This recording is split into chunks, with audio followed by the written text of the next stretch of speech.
We are rolling. Okay. Jeff Thompson, 1998 to 2000. Jeffrey, first of all, Coach Giesman talks about there are very few players who have had an opportunity to play in the Penn football program for 4 years. You were one of those guys that played a lot of minutes as a ninth grader. What was that like? Yeah, so it was quite the experience. It was actually, it was easier for me, I'd say, probably than other guys, because my brother, who was a reserve offensive lineman, was actually senior on that team. So I was always kind of tagging along all the way back to when a lot of guys before the Rocket League was there, we all played at St. Pius. So guys like Kevin Nicolini and Jim Lizzie and a lot of the guys that were, Chris Williams were leaders on that team. I had a chance to at least be around, and they kind of took me under their wings. So probably not as big as a cultural jump for me as it was others, but when you go from an eighth grader and I got moved up, I think towards the end of 2 days, as I think the varsity had a couple injuries, going and lining up next to guys like Mike McBride and Chris Williams and the Linsky brothers. I mean, it was obviously a big deal and something that I was incredibly proud of. And just kind of wanted to do my part and quite frankly not screw something up. So it was, but obviously got a chance to play for Corey, who always took me under his wing and made sure I knew what I was doing and I looked like I knew where I was supposed to be. So that was good. Well, your body was bigger. You physically were gifted. God gave you this amazing body as a high school athlete. So you were bigger physically than a lot of the other kids.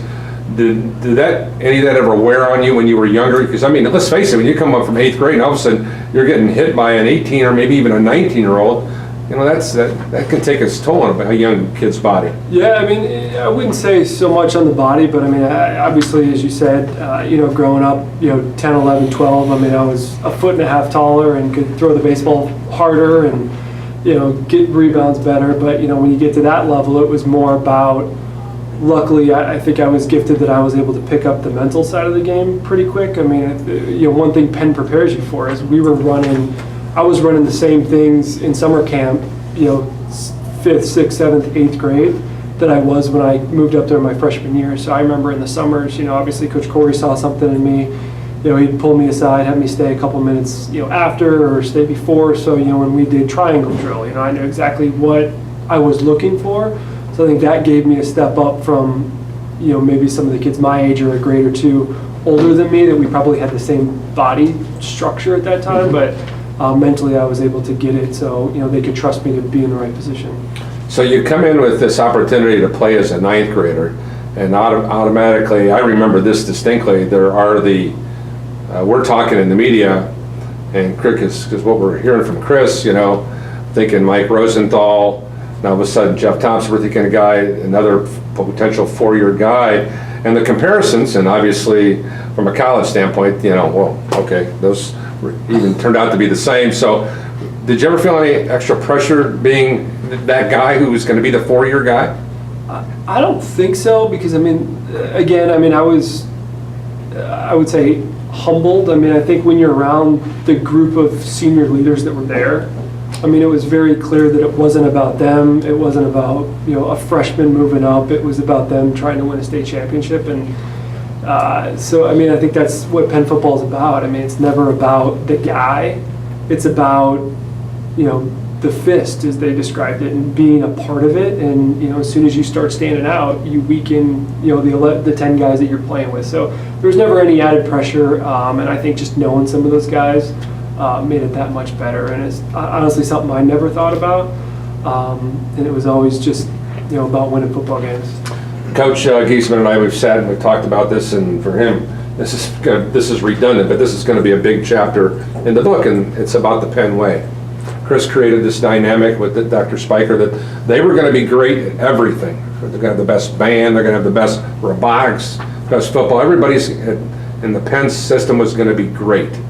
So when you think about the Penn way as a high schooler, did that come into your mind, or did it come a little bit later as you become an adult? Yeah, I think it's a little bit of both. So I think, I don't know if it was where I was in the progression of Penn football, but I remember 6th, 7th, 8th grade. I mean, Coach Giesman and some of those guys, I mean, they were larger than life. I mean, you got to go to the field, you walked around, like that's what you did on the weekends. And when you got to meet, Matt Giesman or Ryan McCullough or Mike Rosenthal, it was like those were your heroes. It wasn't Notre Dame football, it wasn't anybody else, it was Penn. So you just wanted to be a part of it. So, and then when you get there, when I hear the Penn way, I mean, I think when I look back on it, now in a business role and leading people, I mean, I think everything that I do that's made me successful in my professional career, I learned playing Penn football. So I think of things like, it's not about the individual, it's about the team, and that's how it's always been. If, the coaches never had to do it. If a guy was out showboating, the team took care of it. Entrusting your people to do their jobs. I mean, I remember Coach Giesman always talked about it. Coach Corey does it now with us. There's one head coach, but there's 12 individual head coaches in their position. So, things like you get good people and you empower them to own their piece of the pie and you get out of their way. I mean, I don't know how many times Coach Giesman probably spent 3 or 4 days in my 4 years down on the defensive side of the field because he knew that, Coach Wally, Coach Corey, Coach Monty, like they were handling it. Now, if we had a bad game or something, he'd poke his head down there and take a few shots and then walk back to get Corey riled up and, he'd take it out on us. But, and the biggest thing is it was leadership.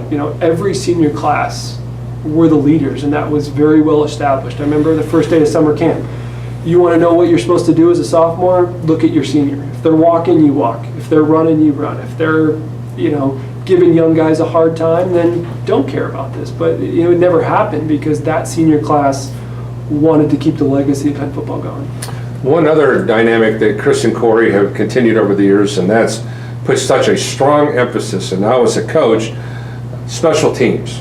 I would probably, you talk to most coaches in the state, they'll say Penn has the best special teams reputation than any football program in Indiana. There's been such an emphasis on that.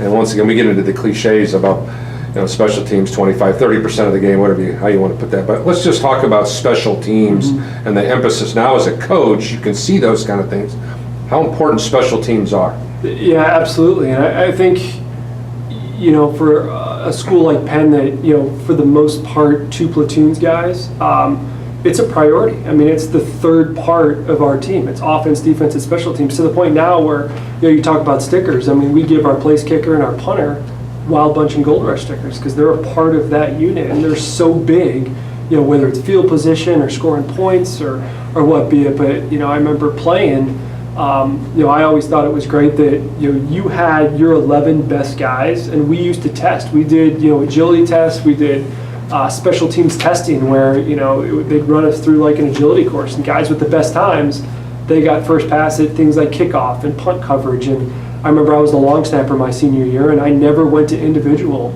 pre-practice. I was always, no, you're concentrating first 20 minutes every day. You're going to go long snap because that's how important special teams were. And, we didn't do a whole bunch of conditioning because every Tuesday, Wednesday, we do 15 minutes of punt return. And it was that important that, you never got it right the first time. So, looking at it now from a coach's side, it's an extra way to have the kids know that they're not conditioning. But when you're sprinting down the field 50 yards, 5 or 6 times in a row until you get it perfect, it's just little things like that they build into a practice plan to show kids that it's that important. The calendar year for the Penn football program is so significantly different than most high school teams. Some teams are at it all. But Corey's big on, and from what Coach Giesman said, giving kids time out. We want you to go be with your family. We want you to be able to do those type of things from the amount of contact that's being made during the course of the off season. And now the rules have changed a lot since you were playing. So having played for Coach Giesman and having Corey as an assistant, now working with Corey as the head coach, has there been a lot of change over that period of time and all those kind of things? I mean, I think some of the rules have necessitated the need to change with, like 2 days is a great example. I mean, with the amount of hitting and break in between, you can't do those things. But, I look at the summer, and the thing that is great about Corey is that exactly what you said. He wants kids to get away from football, and when we're there, he expects them to work. So that's why we want to put good work in. So this week, we're going through our varsity camp. So it's 5 days, 3 days, 3 hours a day, but we're going to work. Then you're going to get a week off, and not just moratorium weeks, but we're going to give kids off to go.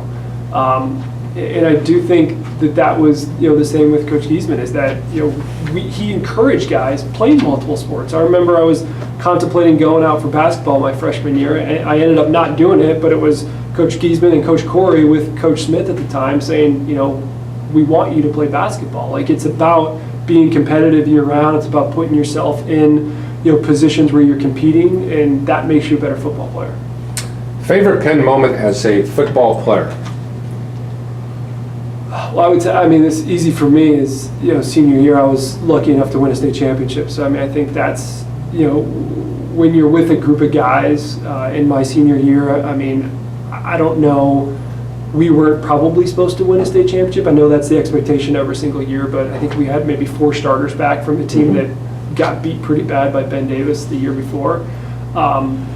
Being able to accomplish that and be, one of the 20-some seniors that was, responsible for creating the culture and the leadership of that team, by far the best moment as a player.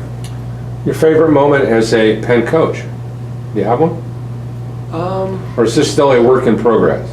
It's still a work in progress, but I'll tell you what I love most about coaching is that you get the chance to build that bond. When I was playing, it was with the players, and it's guys that I graduated with I still talk to every day. Now I have it with the coaches. So now it's more about the 2 hours in between 2 days, or the Thursday night where we go out for pizza and a beer. It's that camaraderie and making fun of Corey. That's well worth the time too. So. Now, obviously, we should probably remiss at the fact that you played college football not too far away from here. So, Penn football, college football, big difference?